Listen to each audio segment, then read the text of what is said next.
Hello, hello. Welcome back to the Sacred Souls podcast. My name is Mariel Heather, and today's episode is one that's really close to my heart. And honestly, it's something I don't hear many people talk about, especially in the spiritual community, or at least if they do, it's not coming across my feed, so I have not seen anything about it.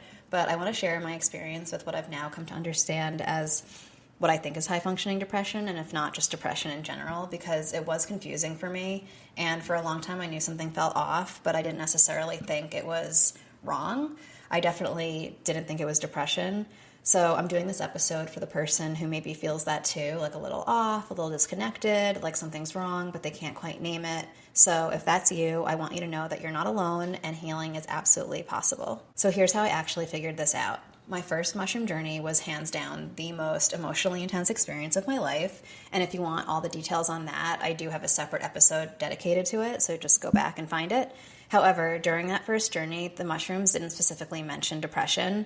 It wasn't until my second journey, which was more physically intense, that they explained why the first journey had to be so overwhelmingly emotional. And they told me that one of the reasons that it was so intense is because they had to jumpstart my emotions and to do something extreme to help me clear the trauma and the depression that had been building up. And even after that first journey, I did feel significantly clearer. And after the second one, like even more so. So now the mushrooms didn't outright say, hey, you have high functioning depression. I pieced that label together through my own research. They just told me that I had depression. And honestly, it doesn't always need a specific label, but I researched it anyway because, well, that's me. So what did this actually look like for me? I want to explain what the quote unquote symptoms were. I was able to get out of bed every day and function completely normally. I was working out, I was doing my work, I was checking all the boxes, but I was basically emotionally numb and disconnected, and nothing excited me. Life just felt so heavy, and I always was thinking that something bad was going to happen. I just had this underlying sense of dread or anxiety, and because I was still functioning and still productive and doing all the quote-unquote right things, it didn't occur to me that this could actually be depression. I always thought depression meant like you couldn't get out of bed or you couldn't do your work. And the other piece I just want to share is that I know exactly why this happened and why this started. I'm a very self-aware person when it comes to like pinpointing these things, but a year or two, basically I just went through this like depression phase for a year or two. And a year or two prior to that, I experienced so many traumatic events, like one after the next. And I think subconsciously it created a template in my mind, like in my emotions too. Okay, this is how life is now. And I got stuck in that pattern without realizing it.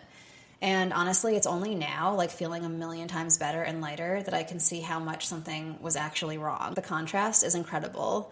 I feel really good now and genuinely happy. I literally wake up excited for my day every single morning, and I feel connected to my emotions again, connected to life, to joy, to excitement about the future. And it's like I was living in black and white before, and now everything is in full color. I didn't even realize how muted everything was, like had become, until I experienced what it felt like to feel alive again. And you know what? I'm actually grateful that for this contrast now, because contrast in life is so important. Abraham Hicks always talks about this. I love her so much. And she always says, it shows you what you do want by showing you what you don't want. And that period of feeling numb and heavy taught me how much I value feeling alive and excited about life. And it really made me appreciate joy and emotional connection in a way I never had before. And it also obviously gave me the opportunity to clear something that was really bringing me down. And I had no idea just how much it was doing so. So this experience has deeply influenced the work I do with my clients. So much of healing is about recognizing these subtle patterns, the way we can be functioning on the surface while something deeper needs, your attention. And in my sessions, I help people identify these kinds of blocks and disconnections, whether they're emotional, energetic, or spiritual. And I feel like I, become better at doing that when I go through these things myself. So sometimes we need someone else to help us see what we can't see ourselves, especially when we're so good at quote unquote functioning that we don't realize that we're not actually thriving. It's like we don't want to just exist. We want to actually live. So if you're listening to this and you're thinking, wait, that sounds familiar, I want you to know that you're not alone, and there's nothing wrong with seeking support. And high functioning depression is honestly so sneaky because you're still functioning. Like I said, I didn't even think anything was wrong, but that doesn't mean you just have to accept feeling disconnected or heavy or numb, that you deserve to feel excited about your life and you deserve to wake up every day feeling good. And if you're not, that's information worth paying attention to. You don't have to be so hard on yourself. You can look at it as like, okay, this is my inner being telling me that something is off. And that's usually why we even feel off in the first place, is because we are thinking something different than what our inner being is thinking. And also too, like when it comes to our health. So if you follow me online at all, I had severe bloating issues for 9 months straight, which started last July. And in my last mushroom journey, we actually cleared it. And they said that, one of the main reasons was because I was stuck in old patterns and old identities. And that is also another thing that was contributing to this depression. So that's just another huge reason to be working on yourself and to not stay stagnant, because I just feel like I'm a perfect example of how our external environment and how these emotional patterns really start to hold you back physically, mentally, and spiritually. So like I said, this was something that I just really wanted to talk about, because when I did the last journey and they mentioned the depression thing, I took what they said. I was like, okay, I understand that, and that makes sense.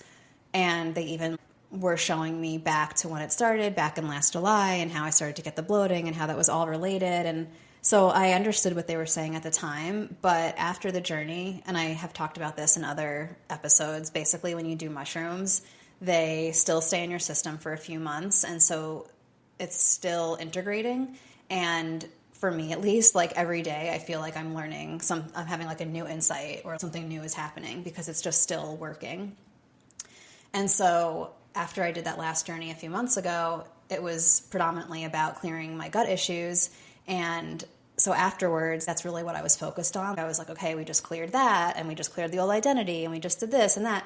I really didn't focus on the depression part. And it wasn't until the Scorpio full moon, it was 2 months ago, or maybe a month ago, whenever the Scorpio last full moon was. So it was that full moon, and I remember the day before thinking, oh, I haven't felt anything with this full moon. I think it's skipping me, and I don't know, I just feel like I'm not connected with it.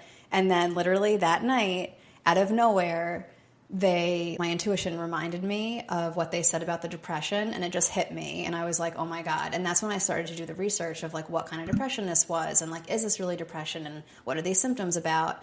And it really had me start to focus on that and to process that out. And I was like, that is so crazy. It was so, I don't know, I really can't even put into words how life-changing, I guess, or validating maybe it was, because it's I felt like something was off, but I really did not know what it was. And think of that feeling for a few years. It just really gets to you, especially if you're someone like me. Can be a perfectionist. I'm always working on myself. And so I want to know what the issue is. I want to clear it. And so it was this huge aha moment, this huge revelation. And I'm just so grateful for, all of the journey and everything. And that's why I always just try to tell you guys how important it is to always be healing and to be working on yourself, because look at the benefits that you get. Maybe for me, the mushroom journeys both of them were intense, and I am doing another one next week or two. It's all worth it in the end, because look how much better I feel. And that's what I always think about, is the risk worth the reward and all of those things. So this is why I just think this work is so important and so beneficial, because if you do feel stuck in your life, or if you don't feel happy, or any of the things you want to, it can change, it can get better. It's just up to you to see what resources you have. You don't have to do it alone. So for me, it was the mushrooms, and that was, probably just meant to be, because I didn't even know to reach out to anyone about this, because I didn't know that was an issue. And so it's, for me, I would like to think it's divinely timed and divinely guided, where I didn't go into it for depression, but they also just happened to give me that gift of clearing that. So I hope sharing this helps someone feel less alone or confused about their own experience. Sometimes we just need to hear someone else's story to make sense of our own. And remember, contrast is not punishment, it's information. It's showing you what you're ready to move towards. And if you resonate with this story or want to support navigating your own path, I invite you to reach out or to check out my healing sessions, because sometimes just having a guide makes all of the difference. So thank you guys so much for listening, and I will talk to you next time.